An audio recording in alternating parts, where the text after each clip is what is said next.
Olá, este é mais um episódio da série Quanto Mais a Gente Reza, Mais Assombração Aparece, sob o patrocínio de Abraham Lincoln, o presidente americano que disse certa vez que pecar pelo silêncio, quando se deveria protestar, transforma homens em covardes.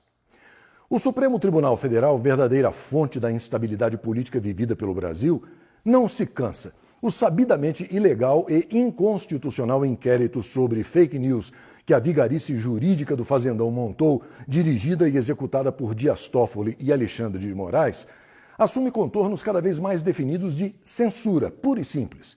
Esse inquérito secreto não permite que os acusados saibam por que estão sendo investigados. Eles mesmos abrem o processo, investigam e julgam. E o Ministério Público? Esse saiu voando pela janela. Agora, o sinistro Alexandre de Moraes, popularmente conhecido nas quebradas como o Xandão do PCC, resolveu sair atrás até de humoristas que falam a verdade fazendo graça. São tempos sombrios que revelam não apenas a falta do que fazer desses canalhas togados, mas um grave desequilíbrio entre os poderes, que deveriam conviver em harmonia. Esse mesmo STF, por exemplo, mantém os sigilos telefônicos do vigarista cachaceiro de Atibaia, condenado 2 vezes em 3 instâncias, o de Renan Calheiros, com 14 inquéritos parados lá, o da semi-analfabeta ensacadora de vento, acusada de obstrução de justiça com provas, o de Rodrigo Maia, cuja alcunha é Botafogo na lista de propinas da Odebrecht, o de Dias Toffoli, também conhecido como o amigo do meu pai, o de Gilmar Mendes, que recebia verba pública para sua faculdade e foi padrinho de um ladrão que ele mandou soltar repetidas vezes. O de Glenn Greenwald, vazador de grampos ilegais, e de seu maridinho, agora fantasiado de deputado.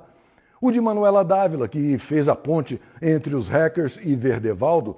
O de Jean Willis, citado insistentemente como apoiador e patrocinador de Adélio Bispo, o homem que tentou matar Bolsonaro.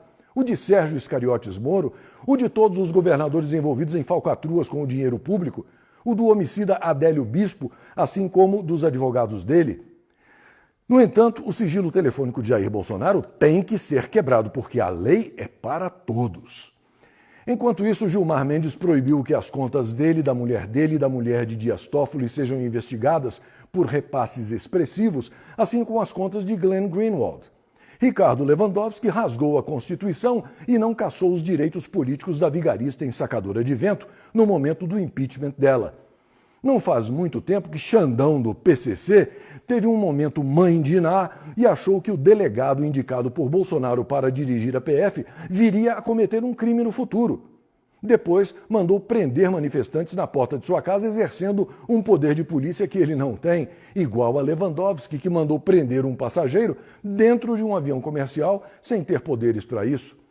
Por sua vez, Luiz Roberto Barroso suspendeu a expulsão de diplomatas venezuelanos da narcoditadura de Maduro, a partir do reconhecimento de Juan Guaidó como presidente legítimo da Venezuela, porque um certo Paulo Pimenta, do PT, conhecido como Montanha na planilha de propinas da Odebrecht, levantou a hipótese de o Brasil estar desrespeitando algum tratado internacional. E o ladrão vigarista de 9 dedos foi solto pelo STF? Sim, foi solto. Provou ser inocente? Absolutamente não. Apenas provou que o STF consegue ser mais corrupto do que ele.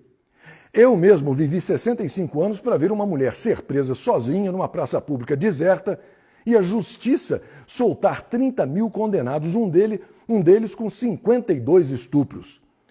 Rui Barbosa disse há muito tempo que a pior ditadura é a do judiciário, porque contra ela não há a quem recorrer. Nas atuais condições, o STF não defende a Constituição, mas sim rasga a estuprada Carta Magna todos os dias. Quem manda no covil de abutres togados, chamado Supremo Tribunal Federal, é a comunista OAB, os petralhas e seus satélites, além de qualquer partido de esquerda que queira impedir o presidente eleito de governar, deixando o Brasil de joelhos. Parece que eles perderam as eleições, mas governam com o STF. E a pergunta que não quer calar é: até quando isso vai durar? No entanto, a conclusão é uma só. Essa turma cheia de salamaleques pode ter bacharelado, mestrado, doutorado, pós-doutorado, 1000 diplomas, falar difícil para ninguém entender, mas quando ela torce e age para o país dar errado, ela não passa de um bando de completos canalhas.